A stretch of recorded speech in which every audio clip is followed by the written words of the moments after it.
Well, the International College of Dentists is pleased to have today one of the outstanding leaders in dentistry and a leader in operative dentistry.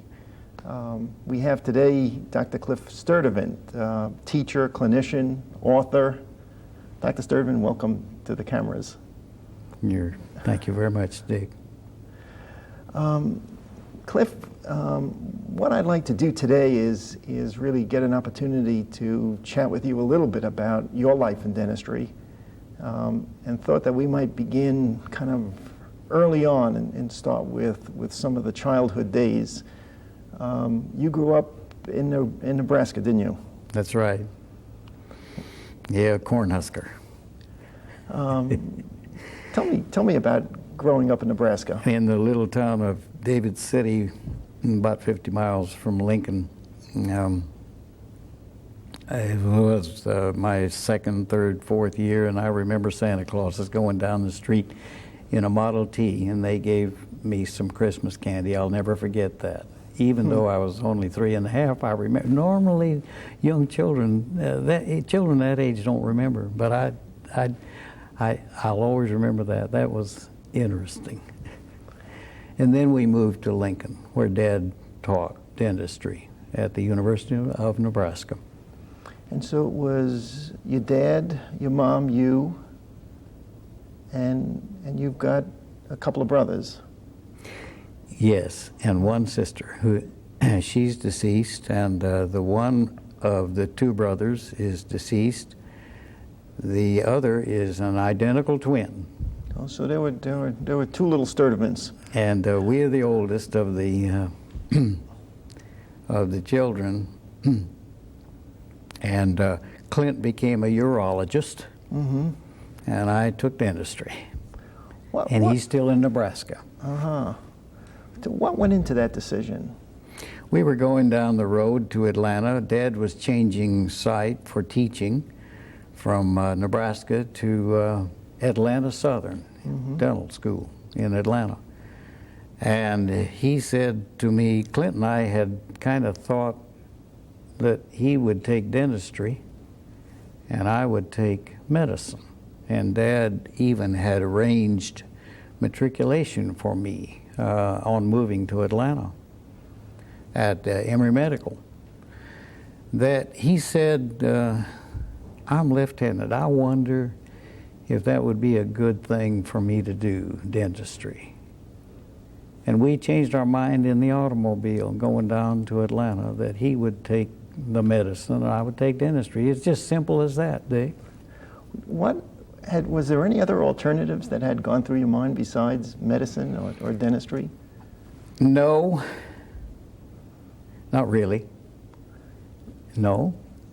My dad, you see, being a dental teacher. And I just had a high regard for dentistry because of that, of course. I would hear occasionally as I was taking dental school training a remark or two occasionally about medicine and maybe how it was more difficult and a little more elevated, certainly probably on the average on income, Dick. Especially if you become a specialist like my twin brother, he makes a lot more than I've ever made. I heard enough of that, I said, boy, I'm going to be a fine dentist. And it turned out to be I followed my father in teaching. Tell me a little bit about your dad. Well, Dad taught there at the University of Nebraska College of Dentistry, and he was a perfectionist. George Ferguson, you know him very well, Dick, likes to tell stories about my dad. George, you see, was a student there under Dad. About Dad, his white cuffs with the link on it, on each cuff, and collars that were removable, you know, and starched and white to perfection. And George likes to tell stories about my father, about how he, you know, maybe even his undies were starched. Dad was a perfectionist, and I guess I inherited some of that. What was it like growing up with that perfectionist as a dad? It was all right. I guess I was a perfectionist even when I was young, you know, as an elementary, high schooler. Mm-hmm. Clint and I were studious, and we would study together. We were awful good boys. We wouldn't fool the teacher in elementary school by one being at one corner and another, and then we'd exchange the next day, and the teacher wouldn't know, because we're just alike. Looks, you know. We were too good. We were nice boys, Dick. But we were studious. And we made high grades steadily. Oh. So, and I think that, you know, came from my father and my mother, but that's... Was your dad's father a dentist? No. He was a railroad station master in Osceola, Nebraska. That's where I was born before the family moved to David City. And he died early from gangrene, blood poisoning. They didn't have antibiotics then, Dick. Some accident somewhere there in the yard, and he contracted and died before I had a chance to know him. And where did you and your brother go to college? We went to the University of Nebraska for 3 years, and then on the way down, we changed to Emory, took 1 year there. Okay. And then entered the professional school. He medicine and I Atlanta Southern. And your dad was teaching there? Yes. And what was it like to be in dental school with your dad as one of the professors? It never seemed to make any difference. Truly. And it seems that this happened also with my son who followed me, Dick. John graduated in '79 from our dental school at UNC Chapel Hill, and with honors. And there was no problem. Was your dad it could pretty... be, I suppose, you know. It could be, but there was no problem at all. And John is now in the same department that I chaired, as you know, Dick, for 20 years. Department of Operative Dentistry, and he's there. So there wasn't a second that ticked off. Was your dad pretty tough on you in school? No. He didn't have to be, I don't think, you know. Yeah. No. So he was a good dad. He had a band, a jazz band, a real crackerjack, I guess. You know, I was too young to know all about that, but later I would hear he and Mother talking about this. And he would, after teaching all day long at in Lincoln at the dental school, his band would get in a couple large Buicks and with the horns on top and go 50, 80 miles down the road and play all night. He'd get home in wee small hours. One Sunday, the story goes, it's true, that he was accosted verbally, my mother's sweet thing, did you just see what you just did? And I guess I had tugged at my dad's pants, wanting his attention. But he had only a few hours sleep from having a long nighter, you know, with a jazz band. And the result of that all was he sold his jazz band to somebody in Chicago, Dick, that next day, and then started going out to fly kites with his boys. feeling as if he was neglecting the family. But he loved music, see, and he was a self-born musician. Played the sax, played the big old tuba. Imagine a great big horn, and he was a performer. He could sing. Let Me Call You Sweetheart, on Sunday in Lincoln, in the cupola, where the musicians were. And he was, and then he would directed the Baptist church choir with my mother at the organ. She was a professional organist, pianist, organist. Now, how about some of the musical talent? Did that get passed on to you? Oh, no, it never took with Cliff, except for singing, not Dick. Yeah, I was a pretty good singer, and Mother saw that I had professional training. Oh, did you? Then I had a little episode where I was exhausted after coming back from the service and teaching. I was putting in long days and nights in Chapel Hill. And I hurt my voice by continuing to try to sing in the church choir. Your voice is probably the best barometer of your health, and you can hurt it. Its character you can change, I'm convinced. So I don't enjoy singing so much now, but I can still sing pretty good.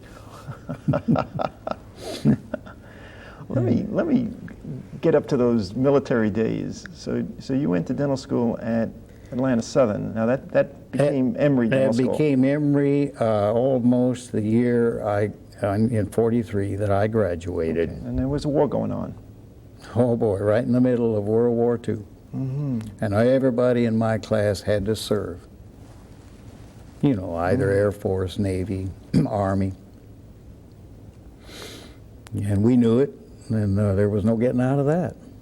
I was going to be I had little plans of taking continuing education after dentistry to be a specialist in pedodontics, orthodontics.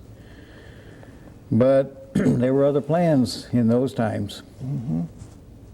And so I was recruited, and I was in the Army Dental Corps, stationed at Camp Livingston, Louisiana,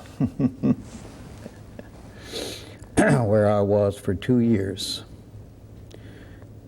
doing operative dentistry, whatever, on those precious boys that were headed for the Battle of the Bulge, Dick. Rode a troop train one day and night, and I just almost cried. Those youngsters had only about 6 weeks of training. Getting shipped out. Yep. I was the medical doctor. All I had was some aspirin, I think, or something, I forget, in my pocket. Yeah, in a cold, dirty troop train going to a port of embarkation. Rough days.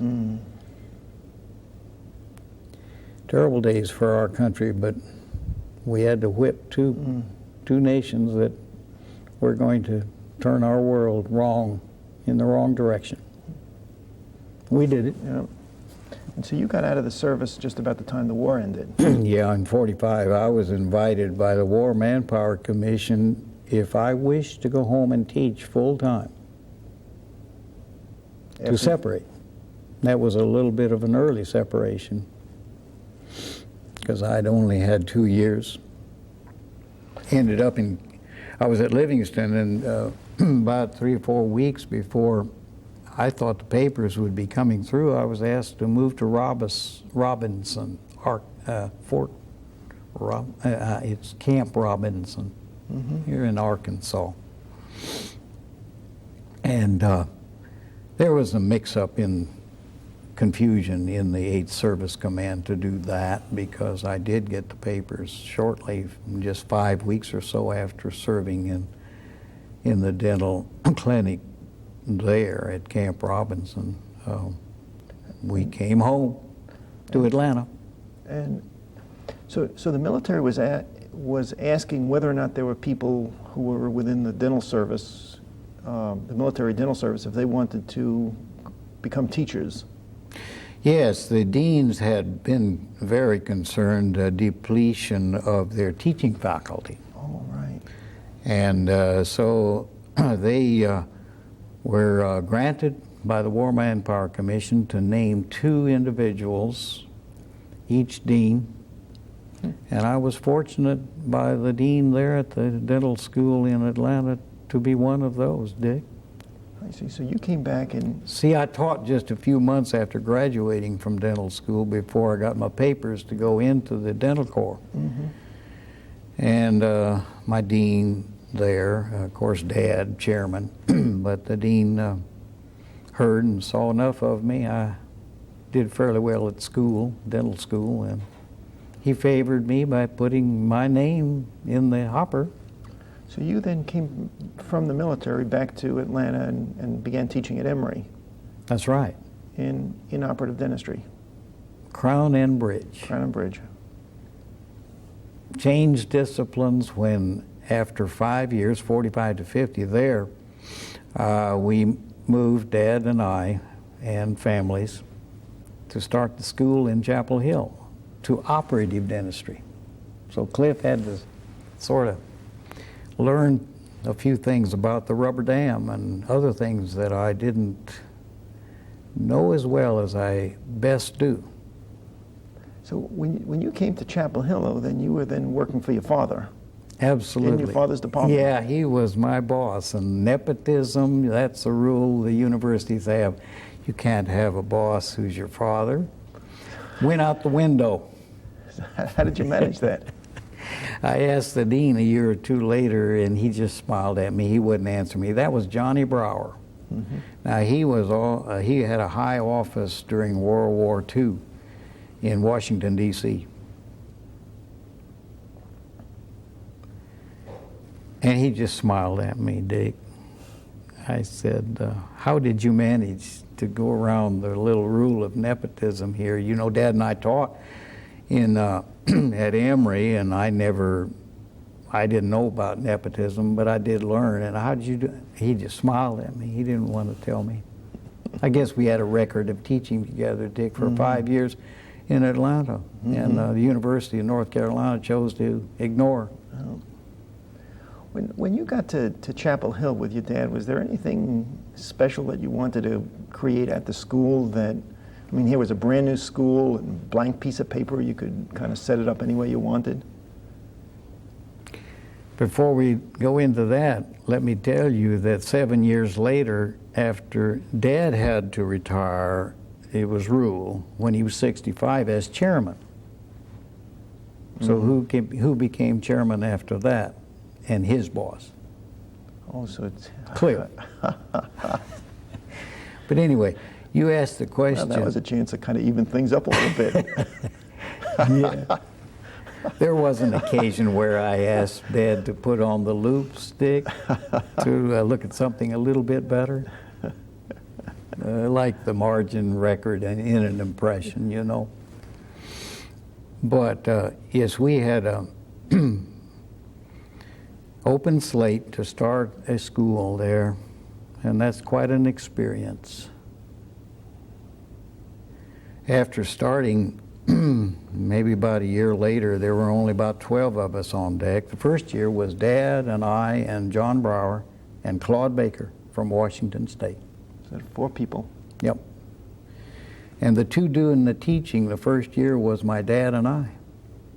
We taught dental anatomy, physiology, and dental materials. And the students were getting a big load of basic sciences just a few feet away from the Quonset huts. We had no building. I said to John Brower, where are we going to do this? You mean we're going to teach here, this is July.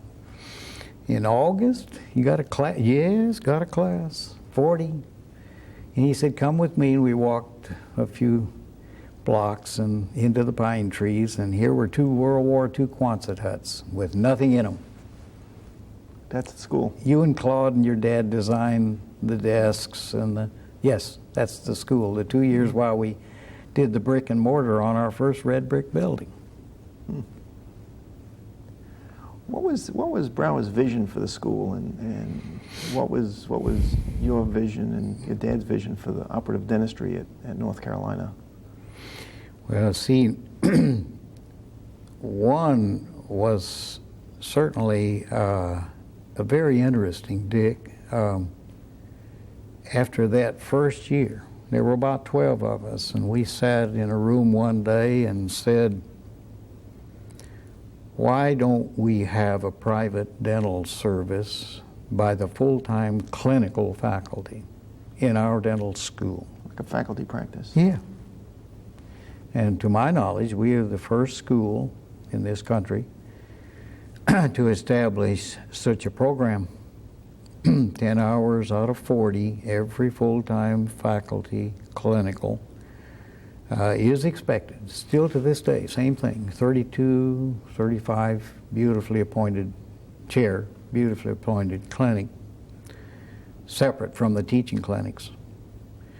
Every faculty person clinical is expected to be there, 10 hours out of 40, seeing patients on the private level.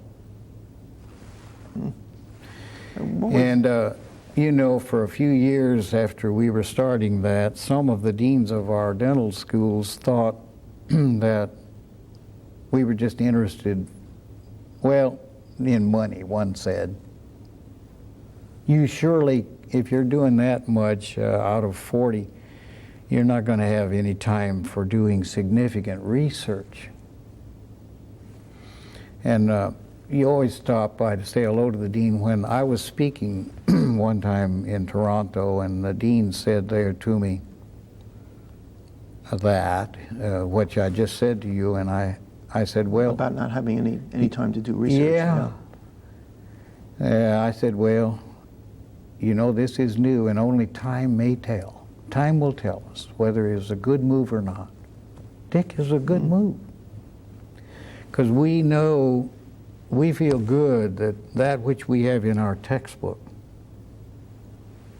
is practical. Because we have to meet a productivity quotient, a figure, dollars, each year set by our chair and the dean. And if we fall down a little slack, some reasons, the chair asks you why. Quality is a given, Dick, because a peer review model is there, maybe the best in the world. We see each other's working cast daily. In the lab, we have our own lab, you see, with our technicians. And we see each other's patients, too. When they're away somebody's away, why somebody else will, on an emergency, see a colleague's patient. Nothing better.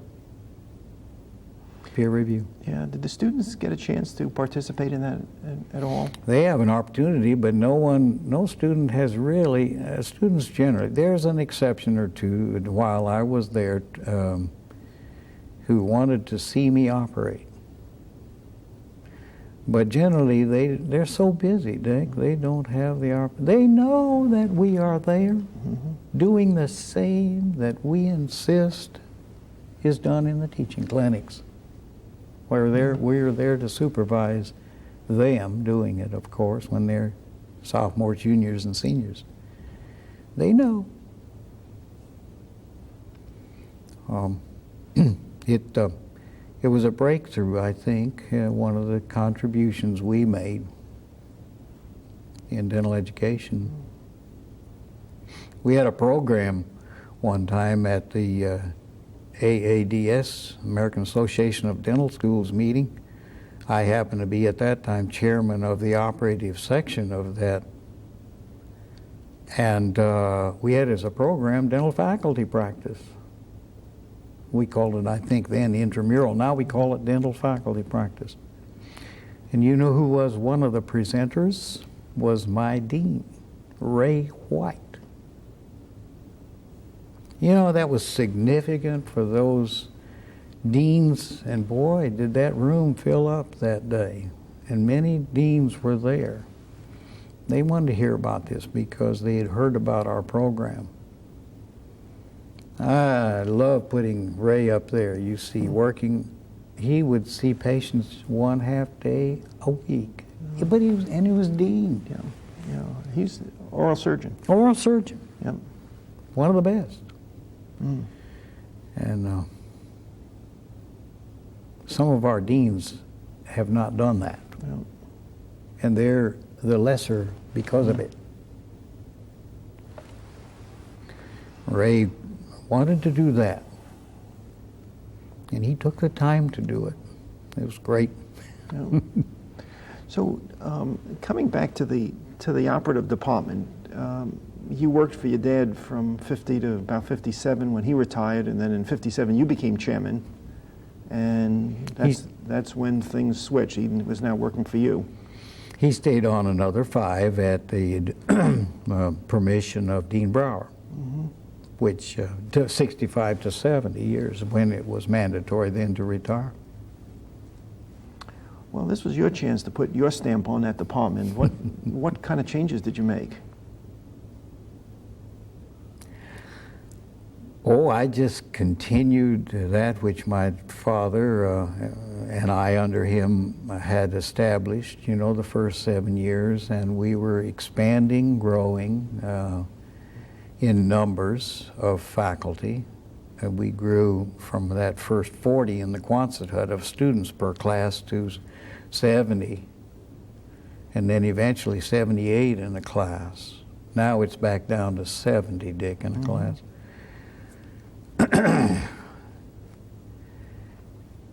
I remember John Brower, our dean, being a little upset when I told him we would be growing in numbers in my way of thinking. He asked for reports, every now and then, every year to possibly 14 or 15 in the operating department full time. That's not counting part-time. And he couldn't believe this. And I said, and they'll all be full professors, John. And he said, well, you have to be, you can't be, you're not thinking straight. And I said, well, they'll not leave. They won't be leaving here. And so we'll have a department all full professors. There won't be any room for any instructors. Everybody will just stay until they retire. What do you He didn't like hearing that, Dick. So how did you work it out with him?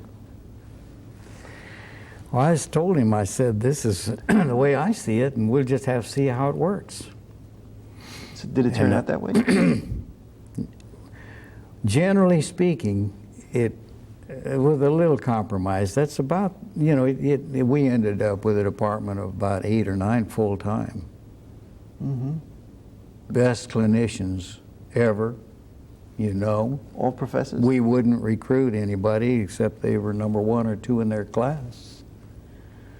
And some from other schools, but they had to be honors.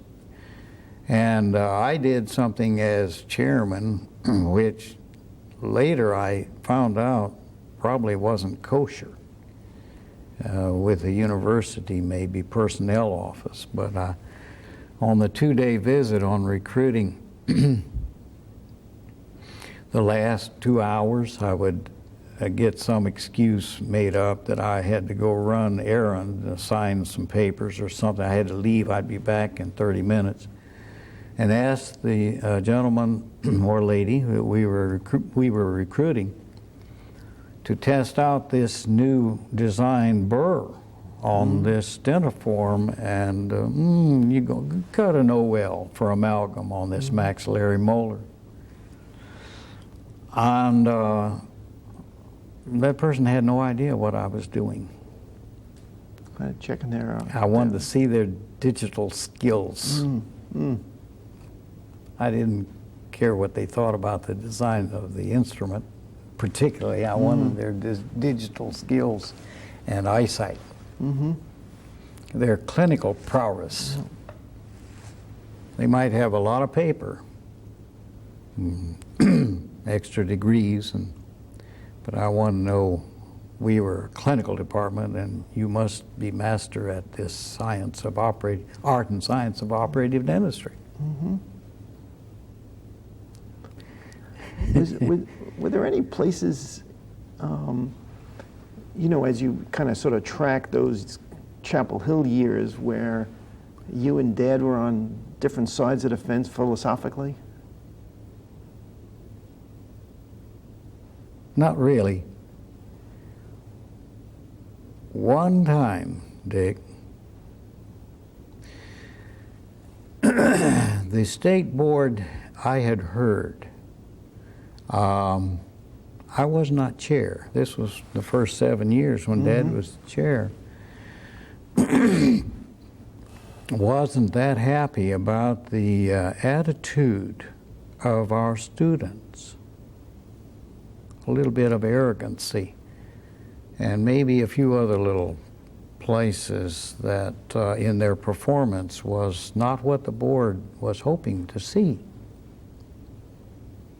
Dick, I didn't have to hear or see that but once. We started then a mock state board examination. Cliff did.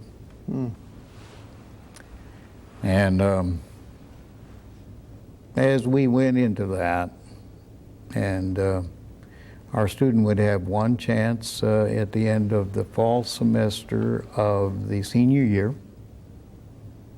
and we would say very little to the student, just everything just like the exam for the board in June the next year. And I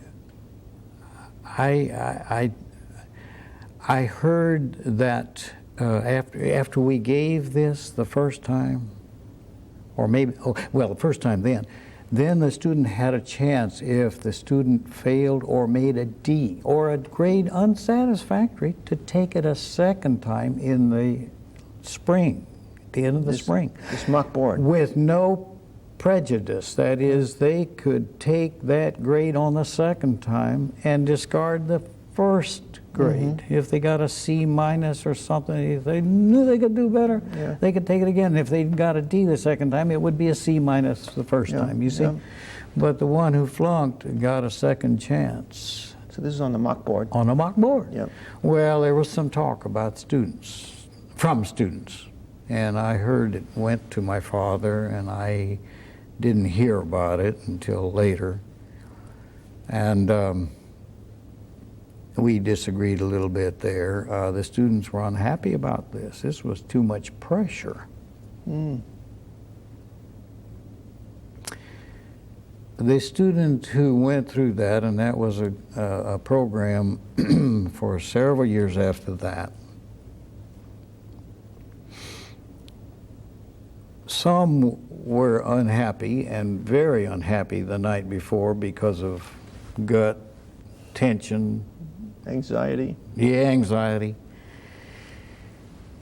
But they would tell me 2 years after graduating, that was beautiful, Clifford, and thank you so much. I went through that board easily because of you and Doug Strickland, Sockwell. We'd do it in pairs, but always Cliff. I had no trouble with the board, Dr. Cliff. Thank you so much. And I know that was the best thing for me. I didn't at the time appreciate it as much as I do now.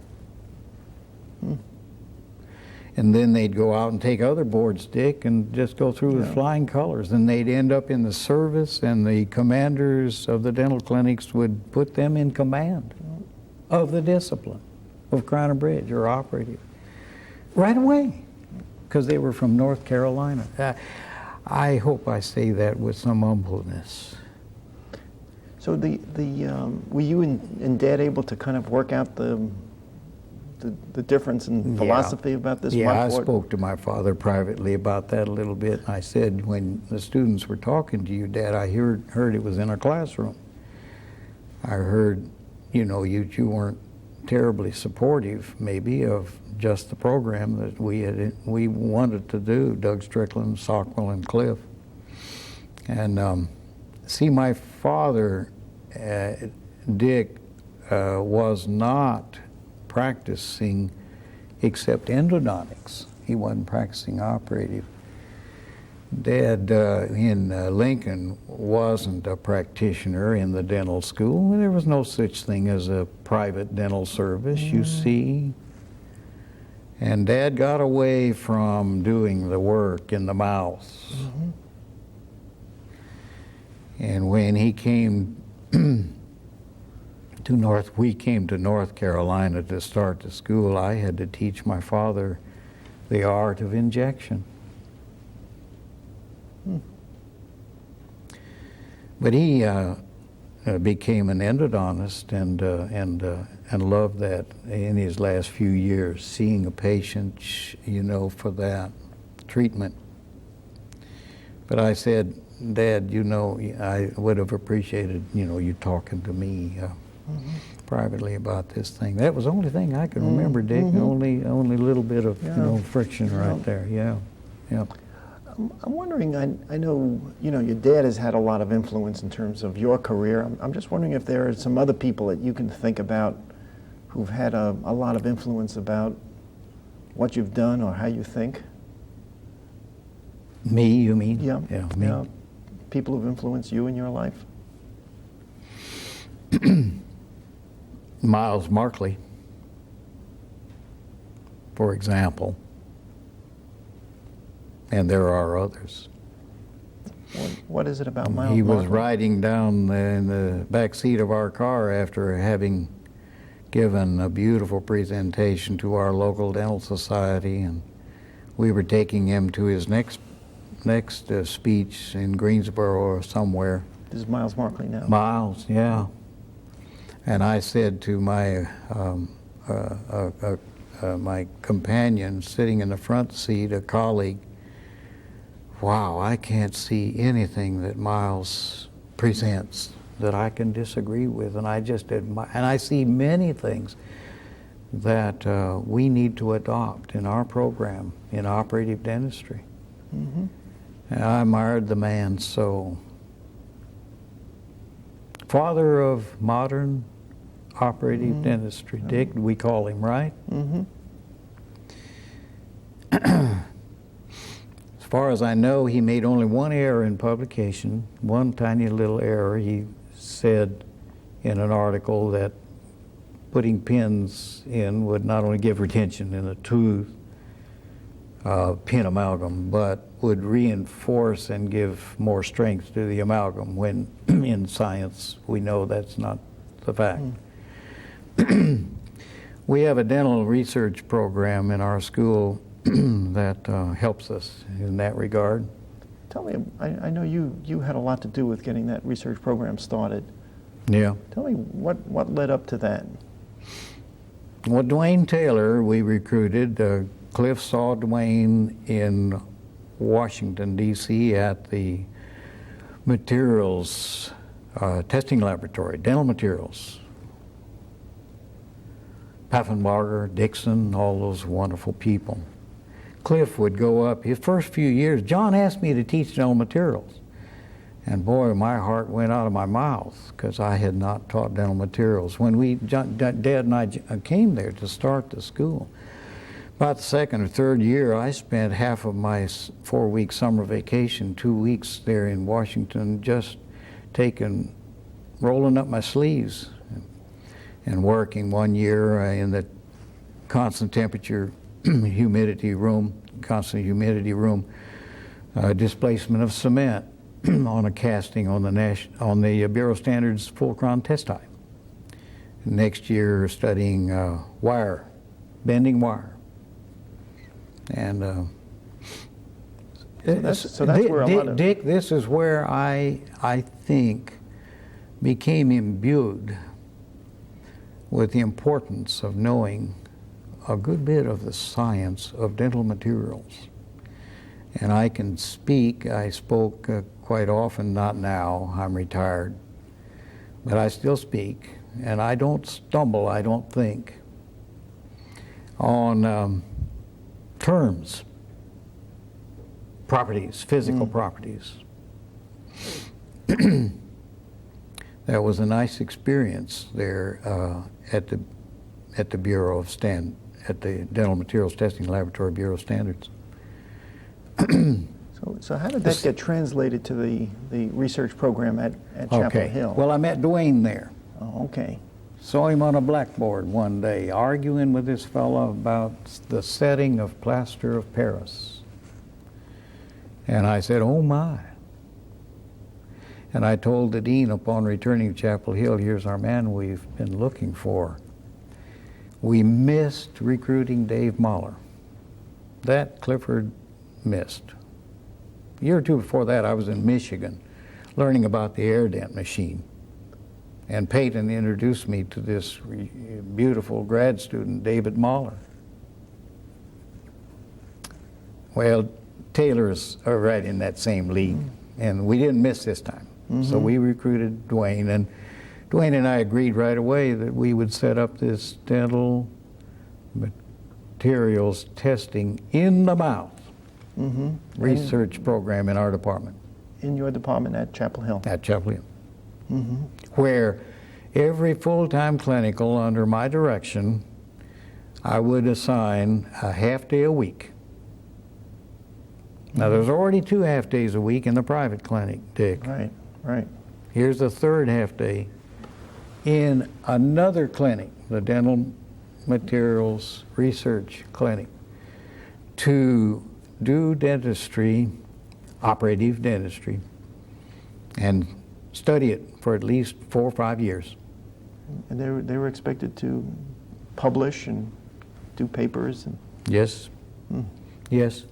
And we had our fine cameras and all, and that started our program to where when Ralph would talk about it, Ralph Phillips, bless his, he's gone now, my hero in dental materials, he would be kind enough to mention us as one of the sterling operative dental materials clinical research programs in our country. And maybe the world. Right, right. Yeah, wonderful. I noticed you referred to yourself as Cliff. Yeah. Yeah. I just wanted to make sure I mentioned that. My twin is Clint. Right, yeah, okay. Clinton, and I'm Clifford. Yes, I want to also make sure that our viewers heard that as well. So my son, my little grandson, little redhead, blue-eyed boy that's always on my porch 3 or 4 times a week at 10 o'clock p, pushing the button. He once in a while calls me Cliff. Oh, is that right? No, it's Grandpa most times. But if I happen to use the word Cliff, yeah, in a second or two, if he might repeat it. That's cute. We're gonna take a little break now. Yep. So we'll right. Give us a chance to take a little stretch. All right. And then we'll sit down and we'll resume. Very good. Okay. Let's talk a little bit more about the dental school. I'm sort of wondering about the retirement. You retired in 1980. Yes.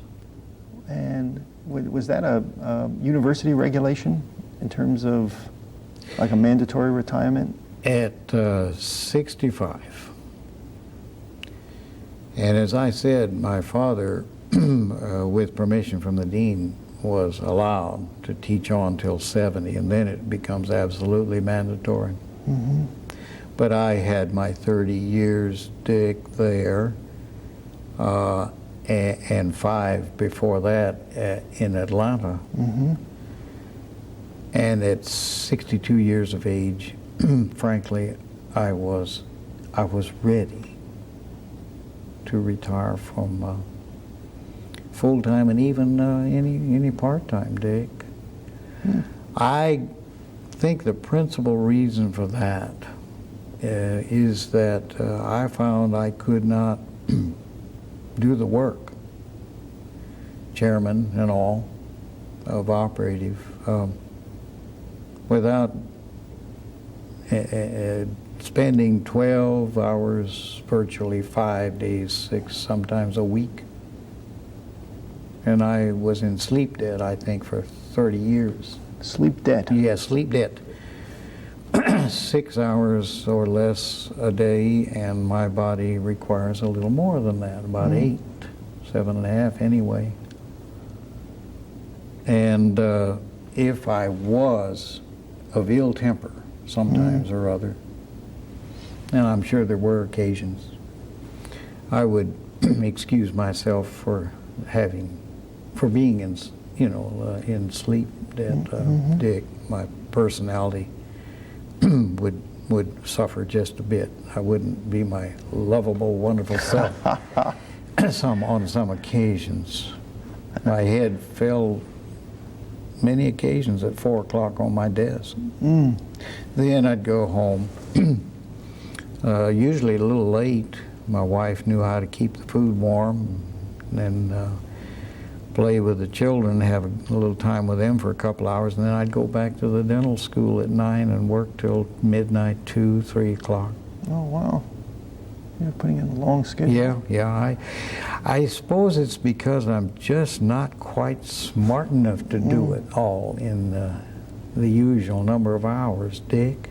I always said that, and I say it again. I just had to work a little harder. I don't think I'm a exceptionally smart person. But I worked hard and long. I want to reflect back on the story that you told earlier about your father giving up the jazz band, and I know you've got, 3 children. How did you work out the balance?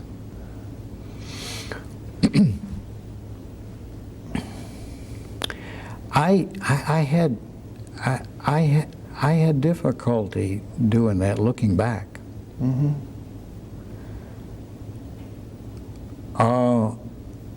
I could be rightfully accused, you see, of not spending enough time in the evening with family and with my dear wife. 54 years married. Wonderful. Beautiful person. Yeah.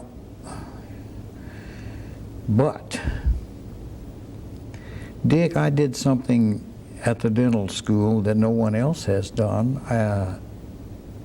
I went to the dean one time saying, I believe I need to change a bit and ease up a little bit. How about if I cut out the dental faculty practice for a year or year and a half, and I spend that at home with my son, building a treehouse or whatever else. I asked my physician what he would advise, and he very quickly, I think he must have known, Dick, that I was close to that limit. If you go beyond, you may have a breakdown, physical, nervous. He said quickly, yes, do it. So I took a cut in salary from $28,000 back to $20,000. Those were the salaries halfway through my career. When I started, it was $8,000 going to Chapel Hill a year in 50. Retired at $57,000 a year, chairman. But Dick, I took a cut there of $8,000, and I was out of dental faculty practice, and I built a treehouse for my son. We did that together. I was thinking of the times that my father took Clint and I and Bud, my other brother, Ralph, but we nicknamed it, to the Platte River when we were 13. And he'd always ask, can you bring a friend? So 4 boys with Dad down there in the cabin on the Platte River playing golf, miniature hole. We'd cut holes in the cow pasture and fish, catfish, and ring chickens' necks and so on. We had a great time for tuning. So I took that time out for my son. Yeah. And he became a dentist. Yes. He was going to go into business. He took a year and a half at University of North Carolina, came home one day at noon and told his mother, "Mom, I think I'm going to switch, and I'll have to take a lot of chemistry fast to catch up and get the course requirements for entering dental school." So he did that. He switched to dentistry. When you look back on that amount of time in dental education, I'm just wondering if you might reflect a little bit on the kind of changes you've seen. And I wonder if you might start with, have the dental students changed at all over that time? Oh, yes. There was a period in the 60s when they all wanted to go to Washington, D.C. and do sit-ins. But our dental students, and we were so proud of this, they didn't want to be a part of that, Dick. But the campus was in an uproar. But a little later on, I saw a little slackness in dress a bit, and I would speak to a few of them about that and remind them that this is a building where our patients, both private and teaching, enter the doors, and we don't expect you to come in here in no socks, sandaled feet, for example. I asked one student in the middle, start of an exam, to go home and change his footwear. Do you think the caliber of students have changed at all? There was a time back 10, 12, 13, 14 years ago where there was a dearth in applications, Dick, you know, to dentistry. And we suffered, I think, a bit in the top caliber mental of our dental students. And I think that's changed now again. I think that we've had an improvement these last several years. We keep hearing the numbers, applications now are up and going up steadily each year. It's heartening. It's heartening, you know. But as always, Dick, from my viewpoint, we have problems in our operative dentistry teaching to have our students graduate competent for their first patient in practice. Simply because administrators, in my view, don't have the approach that we restorative people have, who are just dedicated to excellence, which calls for repetition and dedication to pickiness. Just the last little thing must be right. Our administrators aren't of that ilk, or, you know, they're more concerned that the student has a broad science background. And we're not, want to talk down having, as you know me, Dick, the importance of science supports all that we do. But I'm talking about such things as, of course, physiology, anatomy, gross anatomy, and so on. And, at the expense of the student having enough time in the technique laboratory before he sees the first patient, teaching in the teaching clinics, enough time in the technique laboratory, hours in the curriculum are hard to get. to master reasonably well just the procedures on a mannequin in a setting which we have, and most schools do now, where we try to duplicate, except for not being live, this mannequin, the operations. But we have difficulty getting enough time to see that our student is proficient enough for seeing a live patient and doing it first time, with our help, of course, thereby. Have the procedures themselves changed? I mean, do you see, how has operative dentistry changed, and where do you think it's going? Operative dentistry, right in the middle of our text that we just now completed, this third edition. Just 2 years, it took 4 years, 4.5, every time it does, to revise our textbook in operative dentistry, and 2 years into it, or 3, right in the middle here, just 2 years ago, we had a breakthrough that had to be incorporated and just changed much in our book of dentin bonding. The Japanese fellow Nubo Nakabayashi and Van Meerbank, they cracked this riddle of how to bond to the living, wet, slightly wet, always dentin, the main hard body of the tooth. We knew how to etch, thanks to Bonacore, to the enamel, the hard outer surface. Years ago, before this dentin bonding was up, Ralph Phillips, I'd ask him each meeting in the IADR, when, Ralph, when we go? Now we have it, Dick.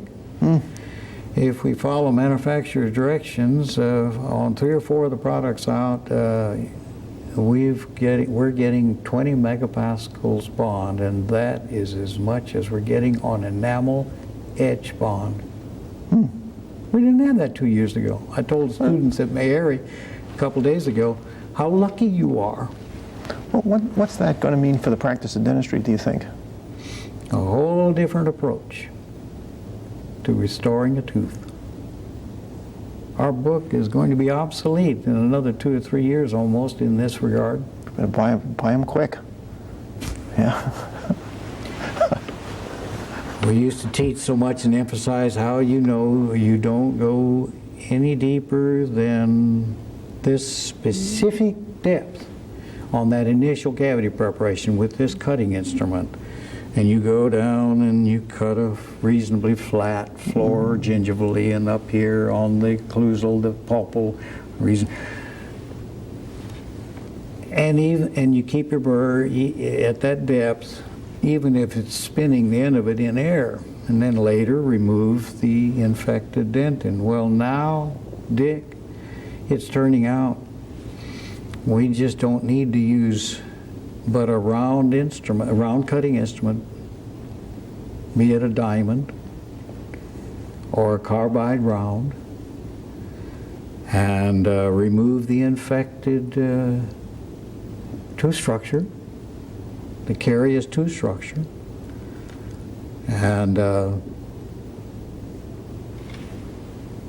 etch it, the cavity preparation, bond, this beautiful tooth-colored composite material, which is improving every year to where it has physical properties that we wouldn't believe we would have in this material even 2 years ago. And restoring the tooth to where it is not going to be sensitive post-operative, because it is bonded micromechanically, not only to the enamel coating covering, but the dentin body as well. And it's strengthening the tooth because it's so bonded to the cavity preparation walls. So the tooth is stronger. We shouldn't do inlays anymore, gold castings. That was my love. This is a simple, not a complex casting. I'm talking about a simple inlay, like a DO, distal occlusal. No more. No more. I think it's iatrogenic. You're weakening the tooth, a little wider the isthmus than necessary, and that inlay is not bonding to the walls of the tooth, so the tooth is subject maybe to fracture post-operative some 5-10 years down the line. When if you put in a composite bonded micromechanically, it doesn't leak, no micro leakage, no sensitivity after the operative appointment. So you've really seen a revolution in your time. Yeah. Yeah. It's all happened here just recently. Yeah. Interesting. You mentioned the book, and I'm sure lots of people associate Sturdevant with the art and science of operative dentistry, the book that you've done. Talk about what you see as your major accomplishments. When you look back, what are the things that you're most proud of? Well, Dick, back in the late 50s, I looked at that mercaptan rubber base impression material. It had just been marketed for crown and bridge, mostly, procedures. And I decided that I would design a syringe that would help me inject that material into the prepared tooth for an inlay or an onlay. And we did that and co-marketed that instrument. And it was used in every dental office in this country for years and years, still is. But they have such improved syringes now, Dick. You don't have to mix the stuff on a pad anymore. You just like that, and the syringe does it all for you. But I was proud of that, Dick. We had reversible hydrocolloid, which is an excellent material. But the rubbery materials, that mercaptan being the first generation, are materials that can be mailed to a lab without change. We have materials now that don't change. In days, they don't change. Dimensionally. Yeah. And of course, you began that research program. And then the clinical research program in operative dentistry. Yep. Our dental faculty practice, we mentioned that, which I was a part of when we were just beginning. But most of all, Dick, it's the book. Doug Strickland, Dr. Doug Strickland, we recruited him. He was #1 in his class. Said to me about a year or two after he came into the office, we need to write a book. And that was early 60s. And I said to myself, he doesn't know what he's talking about. I had tried writing things with my father years before, and I knew how difficult, Dick, it was to put your thoughts in the word, and to illustrate, because it takes an illustration just about for every sentence in a dental textbook, in a clinical dental textbook. And the third time he came into my office in about a course of 3 weeks, I said to myself when I went home that night, I can't stand in the way of this fine young man who says we need to write a textbook to document what we're doing here and maybe help others. So we started, and it took 4.5, 5 years to do that first one, from 63 to 67.5. There was a year in there in the middle where we just had to take a break. We were so psychologically and physically exhausted. Just burnt out. I want to tell you, there's nothing tougher on body and soul than doing a textbook in operative dentistry. And doing it well. Yeah. Talking about how tough the book is, in a letter that you wrote to me, you mentioned a Dr. Lamar Harrison's death, and you thought that the book may have contributed to it. Yes. He had a heart problem. Before we recruited Lamar, he was a student of ours, Dad and I, in Atlanta years before. And he was practicing in Alabama, and he wanted to come and teach with us. And he's an artist, professional, besides being a dentist. And so we had everything, the best of everything. to do a book. He could do a drawing that would just blow your mind. Anything we ask him to do, you see. But the tenseness, the tension related to our demands upon him. He became one of our 4 editors. He wasn't at the start in '63, but he was so formidable in what he was doing for this first book in operative dentistry that he deserved to be an editor as well as an illustrator. So the illustrations, many of them that are still in our book in this recent 3rd edition, are those by Lamar Harrison. Now, I have to say, hopefully in a little humility, most of those that I gave him, I asked him, now look, do all your flourishing a little bit if you want to, but please stay on my lines. I'm a fair artist myself, Dick. Well, I'm just a persnickety guy, and I like draftsmanship in high school, and I guess maybe I have a little flair. And Lamar acknowledged that many times, but I think the tension of that book was a factor. And he died of heart complications one night. I was in San Francisco at a meeting when I got the news. Sad day. The book first had not hit the market yet, so he didn't get to see the results of his... That's too bad. But even after all of that trauma, you revised the book 2 more times. You know, you ask for it, you say, well, now, why do we do it? Such punishment. Privilege. We have a team there that is stable, Dick. It's amazing. Not moving to over years. And then obligation to our colleagues who just ask us, when's the next one, Cliff? We just feel obligated and a responsibility to document, you know, what we're doing in the way of operative dentistry. So it's a record. It won't be much good 15 years later, that book, that one. Yeah. But it's a record of where we were then. Yeah. So that's why we do it, and it's painful.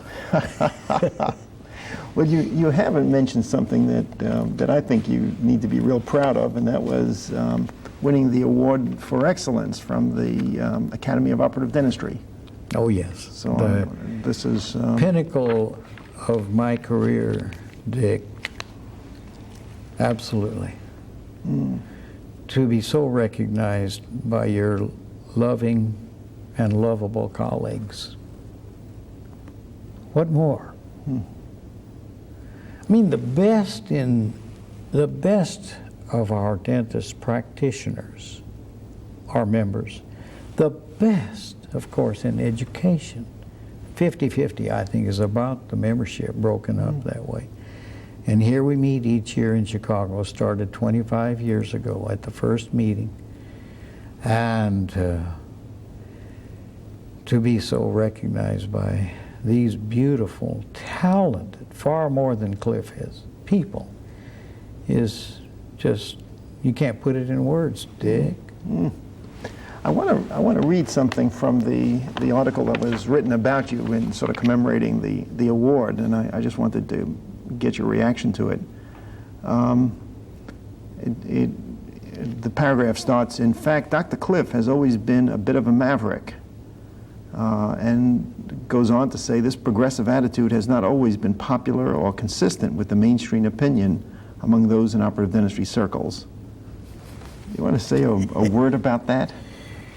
Well, in the first years teaching at Chapel Hill in the technique laboratories, I would devote hours and days with faculty, with the students, to see if we couldn't teach them to do a direct wax up for an inlay. And after several years, I concluded this was not effective and efficient use of curriculum time, especially when the Captain Rubber came on scene. And with that, I could ask the young person, student, who didn't have all of this lovely God-gift digital skill, I could expect that person with a die that was dimensionally accurate and right out here to do a wax pattern that was right. And I could teach that person to do that. And they could go out and practice and serve our public beautifully.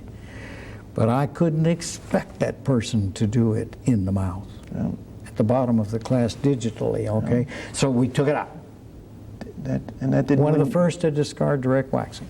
And that didn't win many friends. Well, and then same thing with gold foil, Dick.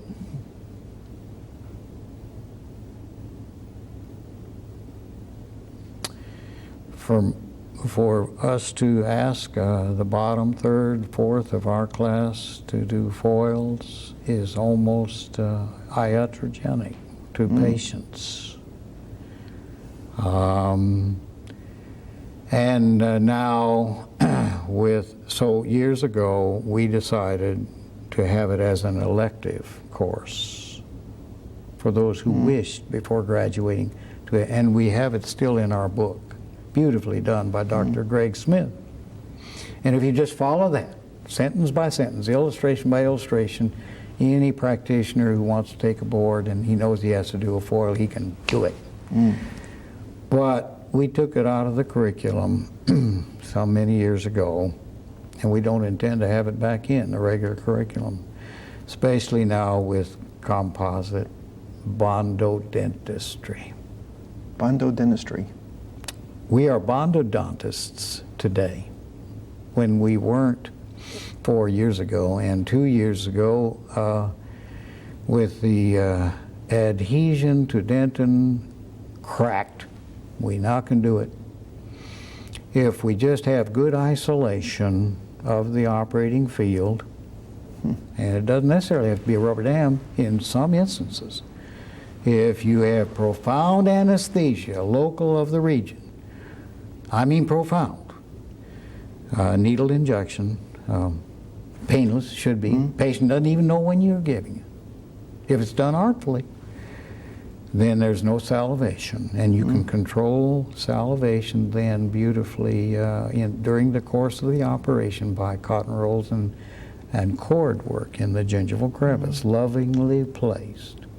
And you can do class 5s, beautiful isolation with no contamination from hemorrhage or the mucin of the saliva. Of course, if that happens on the surface you want to bond to, you're lost. You got to start all over again. You got to back up and get isolation, and then etch again, and clean the surface. But the other reason for not, maybe at this moment in time, using a composite in a complex compound restoration in a posterior tooth would be when there is no eccentric hold, one contact, just one, we ask, maybe at least this, on the enamel, occlusal enamel surface. But Dick, just recently, the improvements in the composite have been so marvelous that it wears as well under the excursions of the bolus of food as the enamel and amalgam. And I would conjecture that it won't be another year or two that it will hold even the holding centric contact areas as well as the enamel itself.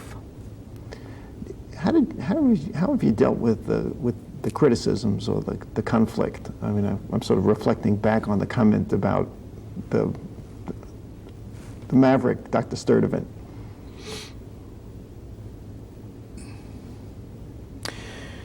Well, you know our good friend Dr. George Ferguson that we mentioned earlier? Sure.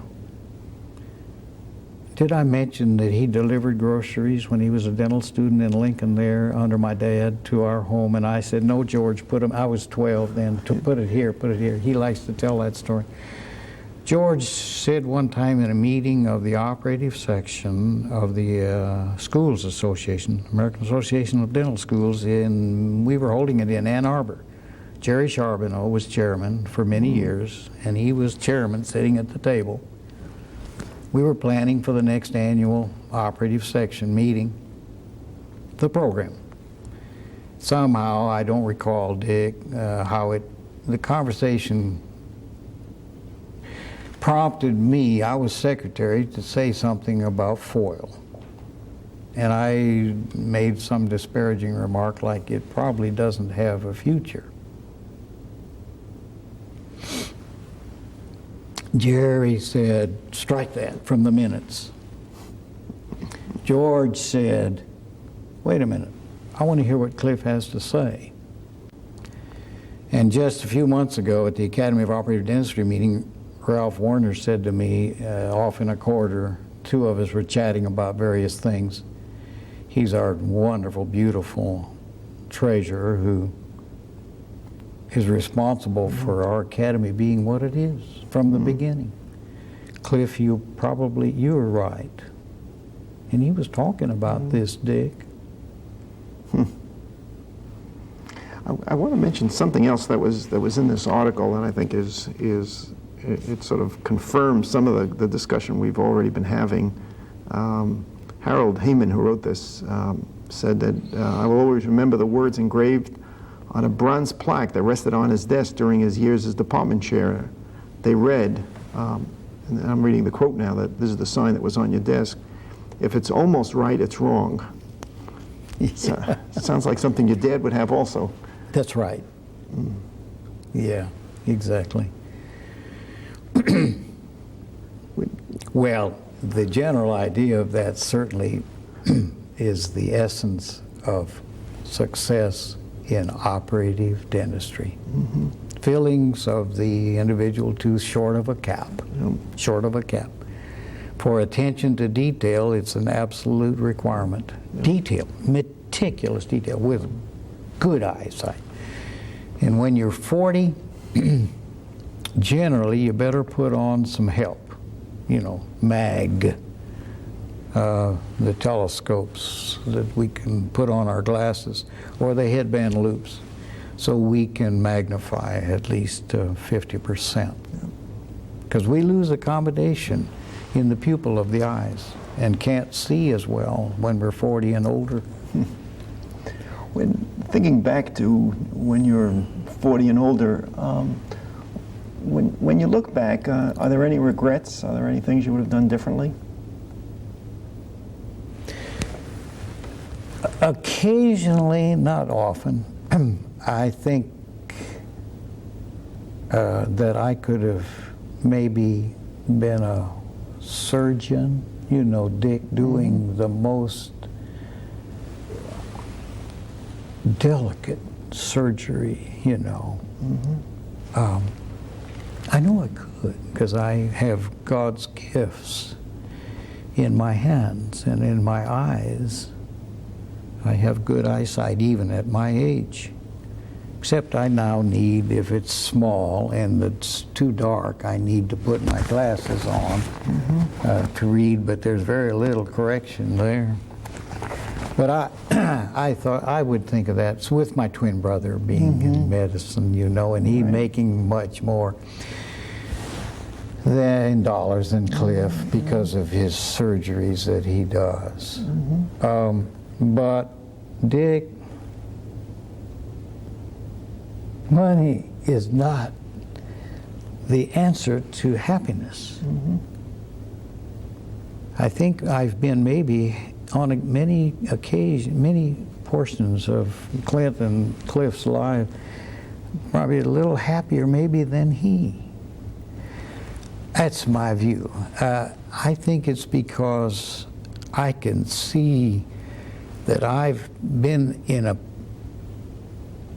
vocation, teaching, where I've been able to spread my influence, Dick, and help others to serve our people and make their lives happier you know, and more fulfilled. Happy dentistry, Dick. Happy mouths is what I would often say back years ago when I was clinicking and speaking a lot. They said, "You're talking about happy dentistry, aren't you, Clifford?" So, caring is, I think, caring for our fellow beings is the essence of happiness. And I think that comes from keeping your priorities right also, Dick. I'd like to mention having a faith in God first. Kraft said that about his cheese, you know. And then family next, Dick. And then dentistry or cheese. And I think if we get that turned around, we're in trouble. I think that's very, very important in our. My son asked me one time, he's 10, sitting on the bed, I was painting the ceiling of his bedroom, "Dad, what makes life worth living?" Dick, I set that brush down so gently and stepped down off that ladder, and I said, "Ooh, this deserves a careful answer." What'd you say? I said, "To make the world, for your having been in it, a little better makes life worth living." And I guess, Dick, that was one time I didn't make a mistake. I don't think I did. Like others, we've all made our mistakes. But I was fortunate enough to say, I think, something which today I'm still glad I said to my son. Yep, it's still true. When you look forward, what's still on the agenda for Cliff? Not another edition, Dick. At 2002, no way. Not going to do the book again.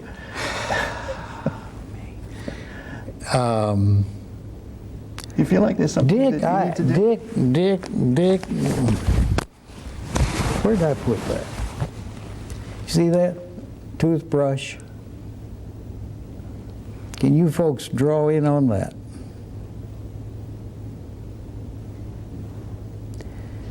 That's as clean as the day I was given it somewhere. Somebody gave it to me nearly 3 years ago. Right. I use it every day. And I told Tom Lundeen, the prime author of our Karyology chapter in our book, "Tom, you have only one little paragraph like in the other 2 editions. Let's do something more. Let's not wait for the hygienist and the periodontist to tell us it's important to remove the plaque from our teeth daily, once daily, thoroughly." So the And I'm speaking on this now. So I see. Okay, I was trying to make the connection. At first I thought you I were, made a tape about 2 weeks ago, a 20-minute take on using ribbon waxed dental floss first, and then the sulcular method of brushing to stimulate and clean the gum right near the tooth, and then the crevice, and then the tooth. For a second there, I thought you had invented that toothbrush, and I was going to get a better look at it. No, the point is, if you then following the taping, using the wide waxed dental floss with proper brushing technique, and then brushing tongue, don't forget to do that a bit. Okay. Then power washing. You must make sure your municipal water company has you with a good rate of flow. So when you wash that brush, when you're getting ready to start washing, you rinsing your mouth, you can see it's clean as the day you were given it or bought it. And then rinsing your mouth. If you do that daily, you won't have periodontal disease, and you won't have caries. You won't have calculus. You won't have periodontal disease. You won't have, and your teeth you'll have till you die, even at 102. We're going to hope you make it there so we can find out. Anything else that needs to be done for Clifford? I can't imagine, because I am about the most fulfilled individual probably walking this planet. Good for you. Thank you for the interview.